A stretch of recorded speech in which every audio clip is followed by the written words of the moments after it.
ضروري خاصك تجربي هاد الوصفه وغادي تولي معتمده عندك، رائعه وسهله في التحضير. فغادي نحتاجو 100 غرام ديال جبن مسكربون و100 غرام ديال جبن كريمي وصفار بيضاء. تقدروا ديروا 200 غرام ديال جبن كريمي فقط وتستغناو على المسكربون.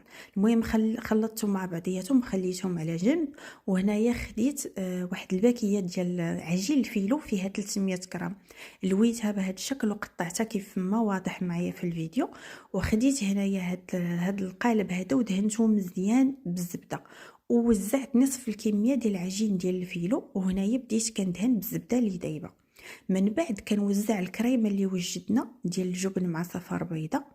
وهنا كديروا اي نوع ديال المكسرات بغيتو، وكترجعوا كتغطيو بنصف الكميه ديال العجين ديال الفيلو اللي بقات. فهاد الكميه كتعطي 12 حبه.